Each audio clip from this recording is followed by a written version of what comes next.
Dr. MATHEWS MTUMBUKA ndi mmodzi mwa omwe akuyima nawo pa chisankho cha president ku UTM ndipo akufotokoza masomphenya omwe ali nawo pa chipani cha UTM.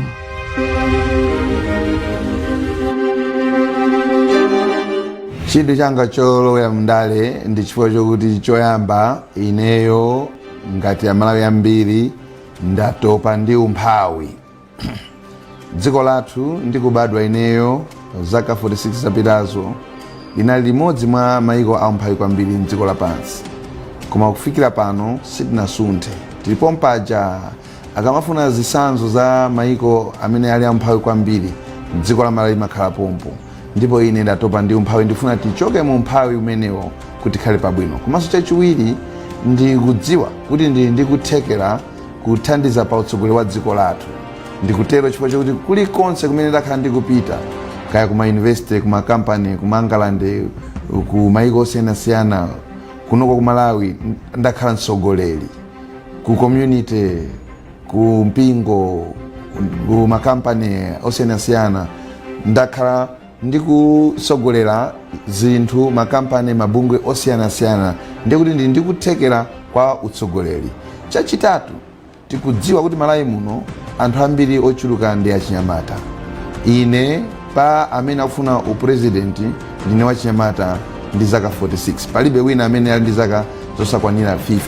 Ndiye ndifuna ndikhale chisanzo kwa achinyamata kuti ndale ndi ndale zokomera aliyense, tonse tena kutengapo gawo. Ndifuna kuwayimirira achinyamata mu ndale. Ine ndikati ndione UTM, ndiona kuti kumene ndachokera taenda mwambiri, komanso chipani chathu ichi chakula msanga kwambiri, komanso kumene tikupita kutsogolo pali zambiri zotenera kupanga. Choyamba, tikadusa convention tenera kuti tilumikizane bwino kuti tikhalenso amodzi. Chifukwa pano takhala tikupanga kampeni magulu osiyanasiyana. Choyamba nchokuti tilumikizane bwino tikhalenso ngati chipani chimodzi, anthu amodzi. Chachiwiri nchokuti pofunika ma structures, amati ma structures pansi. Tikudziwa kuti chipani chathu chimayambira ku national, ku region, ku district, kenako pa constituency. Koma pansi pa constituency ndi mbali ina yoti ifunika kuti tikonze ndithu bwino lomwe. Tena kukhala ndi ma area amphamvu, kwina kumene kulibe ma area ndithu tigawe ma area, komanso tipite mpaka ukafika pa banja kuti chipani chathu chikhale cha mphamvu kuchokera pansi penipeni pa madziko a ndale. Chachiwiri choti zipangizo. China chicho kuti chiyende pafunika zipangizo. Chipani chathu nichofunika mayendedwe, mwina anthu apa district a constituency ofunika mayendedwe, komanso kulumikizana, ma meeting za kampeni, komanso pofunika ma t-shirt, ma zitenje ndi zina zotero. Nde ine ndizalimbikira kuti zimene zipezeke. Kuti zipezeke pafunika makobiri. Nde imene ndiyo yachitatu sopano kuti tiyenera kupeza makobiri ambiri. Sitingangodalira anthu kumatipasa ma contributions. Ndiye ineyo ndi masomphenya kuti chipani chathu chikhale ndi ndondomeko zokuti tizipanga zija pachizungu amati income generation activity. Ndi manena nthawi zonse kuti pakhala masukulu awiri, sukulu imodzi ingodalira fees, ina ili ndi dimba, ili ndi nkhuku, mazira, imene imapita kutsogolo kwambiri ndi imene ili ndi izizi. Ndifuna chipani chathu nachonso chikhale ndi njira zopangira ndalama. Kaya tikhala ndi makampani, mwina tigula mashares makampani ena, koma tizipanga ndalama zithandiza chipani chathu kugwira ntchito. Komanso chomaliza nchokuti ndikufuna kuti achinyamata tiwalimbikitse kutithandiza kupitisa mtsogolo chipani chathu cha UTM. Chifukwa tikudziwa kuti achinyamata ali ndi kuthekera, ali ndi nyonga, komanso ali ndi nthawi. Choyamba tikamakamba mbali ya achinyamata, tikudziwa kuti Malawi muno theka kapena kupyolanso theka la anthu a Malawi muno ndi achinyamata osakwanira zaka 25. Ndiye kuti sitingalamulire kapena kusogolera dziko lino kopanda achinyamata.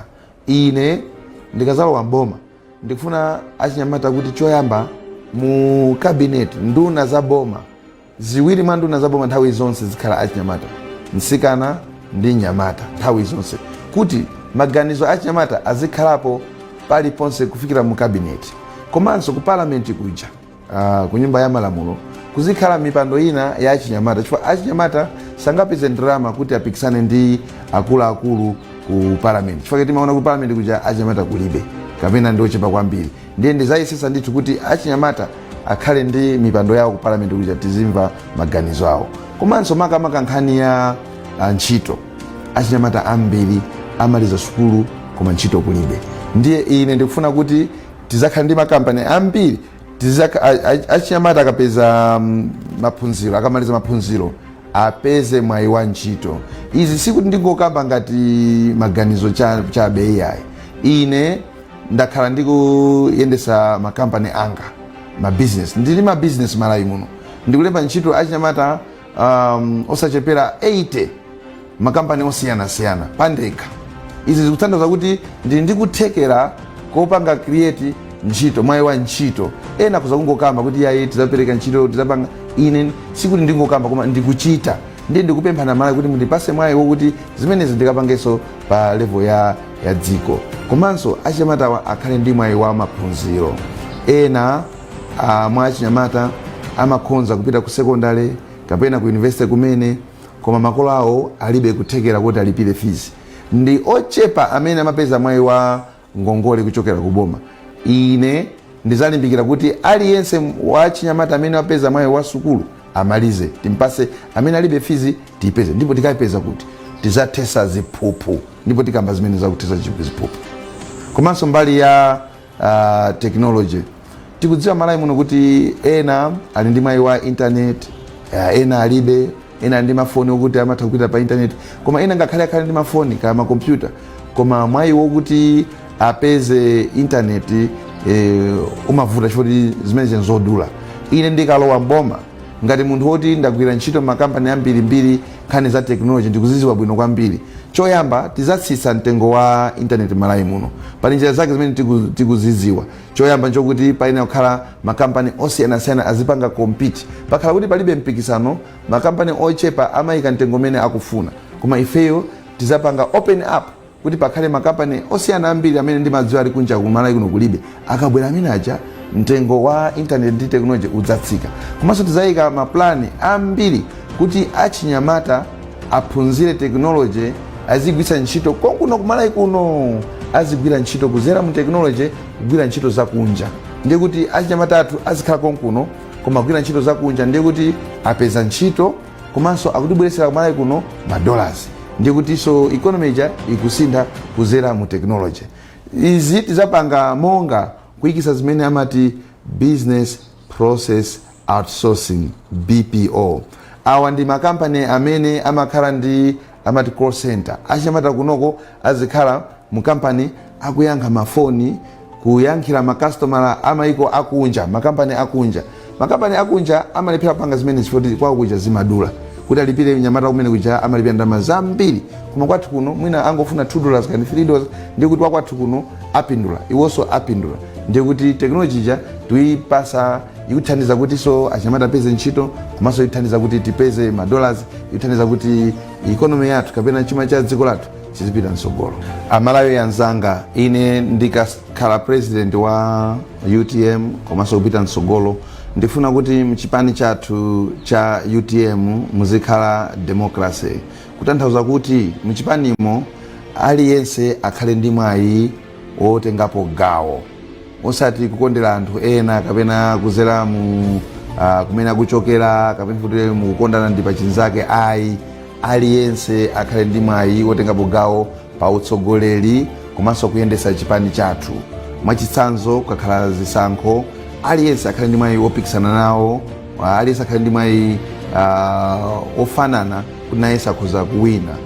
Komanso mbali ya anthu amene mwina kumbuyoku samapeza nawo mwayi ngati amene ali ndi ulumali komanso azimayi, tizayesesa ndithu kuti azimayi akhale ndi mwayi kwambiri. Tikaona mzipani zambiri mdziko lathu ndi mbiri yathu, azimayi ambiri amangopasidwa mwayi wa pansi osati kumtunda.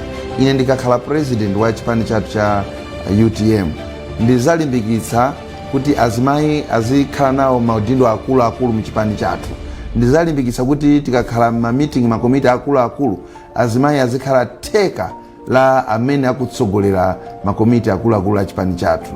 Chimodzimodzi achikulire amene takamba kale za achinyamata komanso achikulire azigogo athu nawonso azipasidwa mwayi, komanso amene ali ndi ulumali nawonso azikhala ndi gawo loti tikukambirana nkhani zimenezo pa utsogoleri, ndiye kuti tikwanirisa kuti UTM ikhale chipani chokomera wina aliyense. Zoona amalawi anzanga kuti dziko lathu la Malawi katangale ndi matenda amene amativuta kwambiri, magawo ambiri mboma, nthawi zina makampani komanso nthawi zina ku chipani.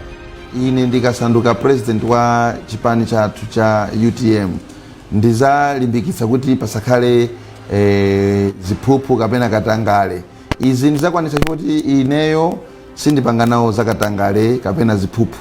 Muona kuti palibe mbiri ya ziphuphu kapena katangale yokhuzana ndi ine. Ndiye kuti choyamba ndizalimbikitsa kutesa ziphuphu ndi mchitidwe wa katangale mu chipani komanso mu dziko. Tizakhala ndi makomiti amene azawunikira kuti katangale ndi ziphuphu mu chipani chathu sizikuchitika.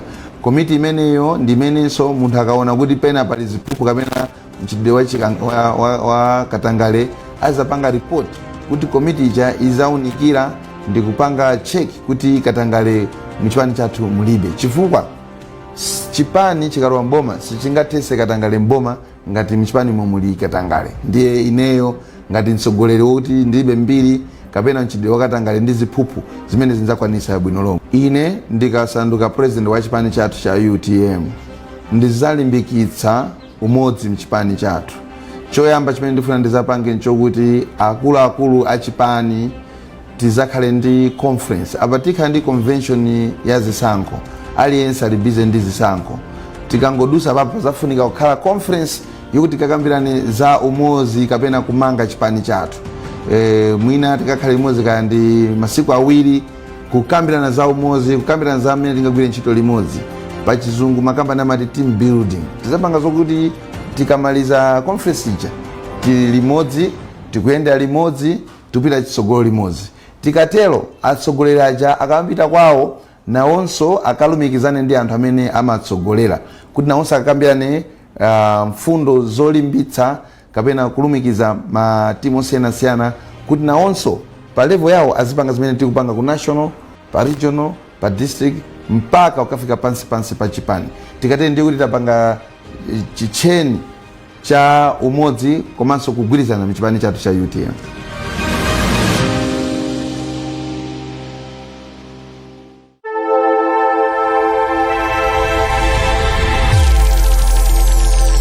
Dr. MATHEWS MTUMBUKA ndi mmodzi mwa omwe akuyima nawo pa chisankho cha president ku UTM. Lero akufotokozera masomphenya awo pofuna kutukula dziko la Malawi.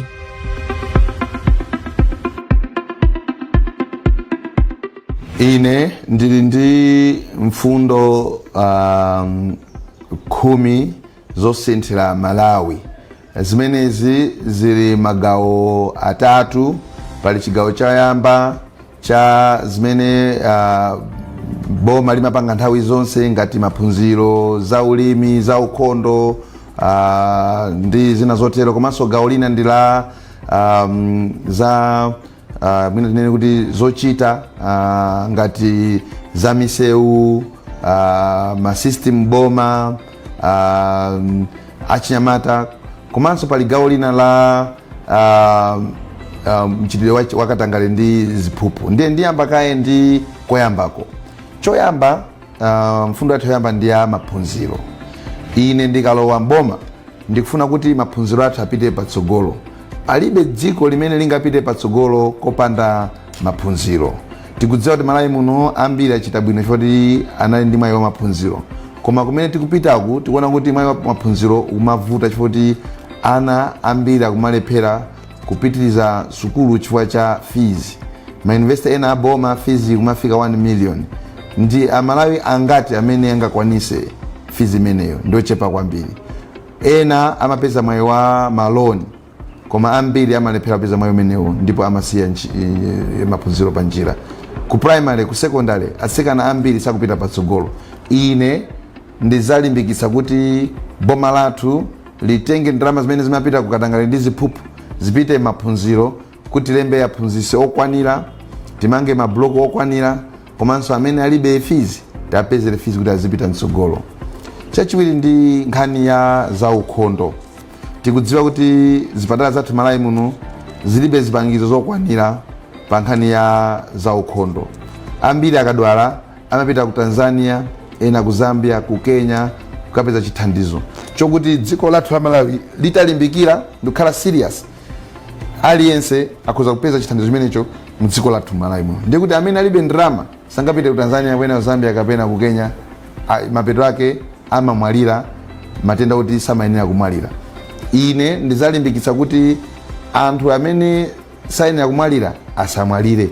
Ndalama zija zimapita ku ziphuphu ndi katangale zipite ku nkhani ya ukhondo. Komanso zipatala zikhale zokwanira, anthu asayende mitunda yayitali, tikhale ndi madotolo okwanira. Komanso makamaka tizakhala ndi njira zokuti matenda ena timadwala chifukwa kuti mwina zinthu zina sitikupanga moyenera. Tizakhala ndi aziphunzitsi za ukhondo m'mamidzi ndi maderamu kuti tizipewa matenda, kuti matenda ena tisitiyenera kuti tidwale mpaka kukafika chipatala kuti aso ndalama zambiri, koma tizipewa. Chachitatu ndi mfundo ya ulimi. Timadziwa kuti dziko lathu la Malawi limayenda chifukwa cha ulimi, koma ulimi wathu uli ndi mavuto osiyanasiyana. Choyamba, alimi ambiri amangolima kamodzi pa chaka, kuyambira mu Novemba kuthera cha March kapena April, kenako amakhala pa chuti kuchokera April mpaka November. Ndiye kuti tikudziwa kuti Malawi muno theka kapena kudusaso theka la anthu amadalira ulimi, koma anthu ambiri ndiye kuti amangokhala pa khomo nthawi yayitali. Ine ndizalimbikitsa ulimi wa nthirira kuti Amalawi anzanga tonse tithe kulima kawiri kapena katatu pa chaka. Komanso chimene chimavuta kwambiri ku mbali ya ulimi ndi nkhani ya fertilizer. Timadziwa kuti fertilizer kuti ugule panopa thumba la fertilizer limakwana 100,000 kwacha, chifukwa chokuti timagula kuchokera kunja. Dziko lathu limayenera kupeza $, kuti agule fertilizer. Ndinali ku Zimbabwe mu July kana ndinali August, ndipo amadabwa a Zimbabwe kuti mwati fertilizer mumagula kuchokera kunja. Ndikuti bwanji, akuti ife timapanga mdziko lathu momwe. Ndiye ngati anzathu ku Zimbabwe amapanga fertilizer mdziko lawo, ife timalephereranji chifukwa chokuti tilibe utsogoleri wa serious. Ndikubweretsa utsogoleri wa serious kuti mmene amapangira ku Zimbabwe ifenso tikhale ndi makampani opanga fertilizer wathu Malawi muno, ndipo fertilizer khale wochipa mtengo chifukwa tizikhala tikupanga momuno Malawi. Komanso fertilizer asayende mitunda yochokera kutali. Fertilizer amene timagwisa ntchito Malawi muno amachokera kutali, sangachipe mtengo chifukwa kuchokera kutali, komanso akupanga ndi anthu ena. Ife tizapanga fertilizer wathu mdziko lino. Mfundo yachinayi ndi ya alendo ochokera kunja, pachizungu amati tourism. Tikumbukira kale tili ana mu dziko lino, tsiku lina lililonse timaona alendo ochokera kunja, azungu ambirimbiri. Azungu aja amabweretsa $, Malawi muno, chifukwa chake $, sankasowa kwambiri, koma masiku ano alendo amabwera apo ndi apo. Ine ndizayika ndondomeko zokuti alendo aja ayambenso kubwera ku Malawi kuno. Choyamba, kunyanja yathu ya Malawi yokongola kwambiri kukhale mahotelo oti azungu akhoza kusangalala nawo kwambiri. Kulibe mahotelo okwanira kumene kucha, alipo abwino ochepa kwambiri. Tikhale ndi mahotelo abwino oti azungu akhoza kusangalala kupita kumenechi. Chachiwiri, misewu. Mzungu akafika olo alendo akafika ku airport yathu kuti ayenda apite kusalima kapena kumangochi, ndi mapotholo okhaokha. Alendo alibe nthawi ya zimenezo. Tizakonza zonsezo kuti alendo azisangalala kuyenda mdziko lathu la Malawi. Komanso azungu akamachokera ku America kapena ku Britain amazungulira kuti afike ku Malawi ngati akuyenda pa minibus. Akwere ndege ku England, ku London kuja, akafikire ku Nairobi, akwereso ina, mwina akafike ku Lusaka, asanafike ku Malawi. Ndege zambirimbiri ngati ulendo kuti munthu ukwera minibus kapena siyenta. Zimene tizachosa. Tizapanga mene tikapangira kale lija alendo amachokera ku London kubwera straight kufikira pa Kamuzu International Airport. Tikatero azungu azibwera ku Malawi kuno alibe nthawi yoti atenge ma holiday ambirimbiri chifukwa choti azizungulira kuyenda kufika ku dziko lathu. Kenako mbali ya mafactory, tikumbukira kale tinali ndi mafactory Malawi muno. Timapanga mabasi, timapanga mashati ya Urban Bridge, tinali ndi Zero Radio, zonsezo zinatha ine ndikalowa mboma ngati engineer ndimaziwa za mafactory za industry bwino lomwe, zonsezo tizabweresanso malo mwake ndikunjiziraponso mafactory ambiri. Chipanda mafactory sitingakhale madola zokwanira, nchifukwa chake kwacha yathu ikumatsika mphamvu nthawi zonse, chifukwa nchokuti tilibe mafactory ndi katundu timaoda wambiri kuchokera kunja amene timatulutsa kupitisa kunja ndi ochepa kwambiri. Ine zimenezi ndizatembenuza kuti tizapanga import kapena kugula kunja katundu ochepa kwambiri, chifukwa kwambiri tizapanga tokha Malawi muno. Komanso amene tizapanga azakhala ochuluka kuti wina azipita kunja, ndiye kuti Malawi izagulisa katundu wambiri ndi kumaoda ochepa kuchokera kunja, ndiye kuti kwacha yathu izakhala ya mphamvu, economy yathu kapena chuma cha boma chizapita msogolo. Mfundo ya chi 6 ndi mfundo ya migodi. Dziko lathu la Malawi lili ndi mwayi wa migodi malo ambiri, koma zimangothera maplan.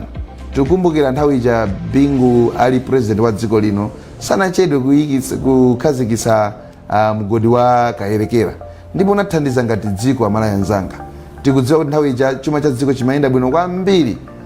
Chimodzi mwa zifukwa zimene zinali mgodi wa Kayerekera. Ine ndikazakhala president ndizapanga chimodzimodzi migodi dziko lonse la Malawi, kumwera, kumpoto, pakati ndi kwina kulikonse, kuti choyamba ndi kuti tikhala ndi migodi kapena maminerals amene tizigulisa kunja, ndi kuti tizikhala ndi madollars ambiri, kwacha tipeza mphamvu. Komanso achinyamata ndi wina aliyense amene ali ndi kuthekera azapeza ntchito, chifukwa ku migodi kuja azalemba anthu ntchito kwambiri. China ndi mfundo namba 7 ya technology.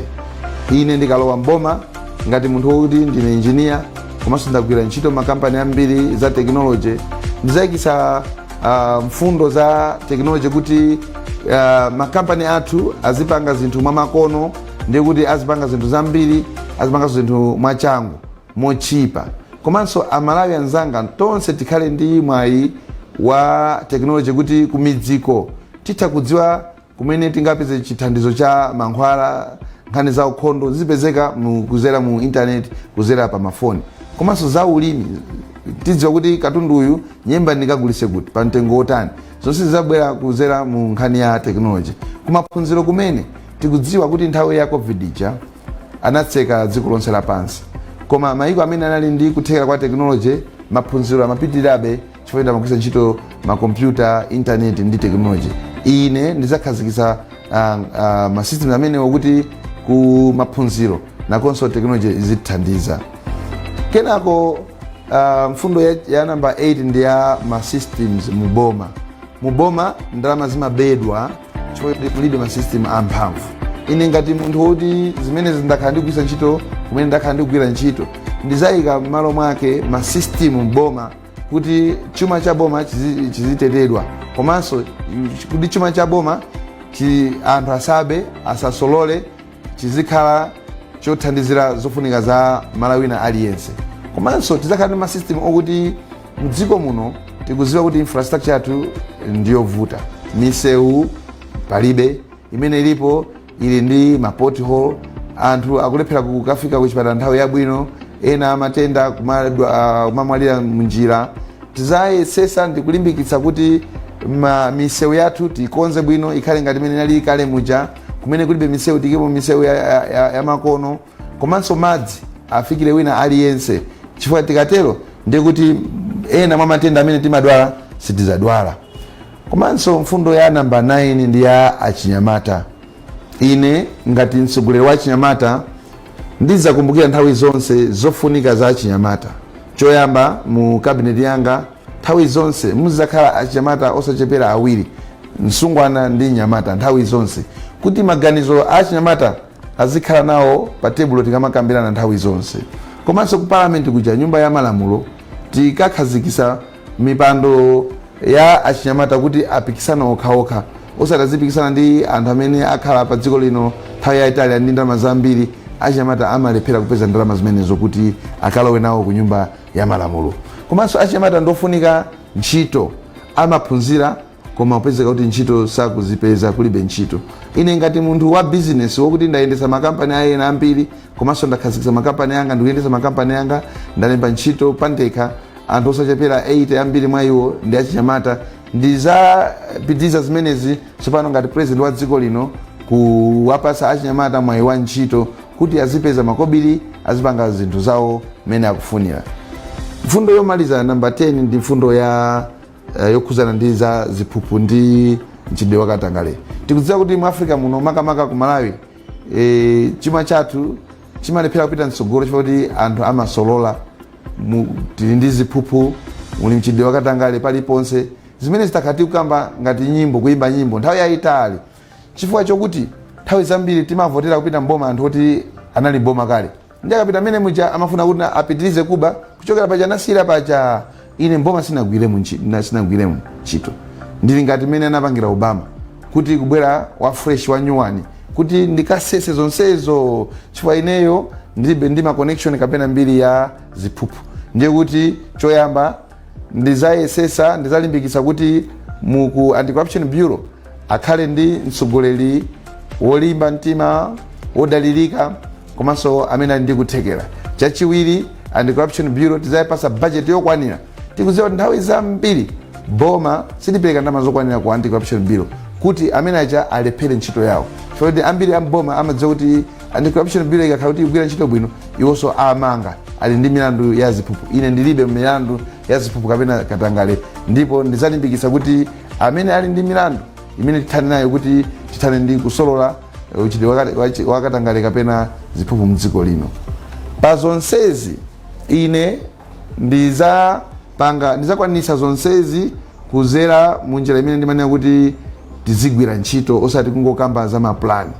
Muona kuti ambiri achipani kapena andale amangokamba maplani, plan. Ine ndili ndi zimene ndikuti PED, plan, execute, deliver.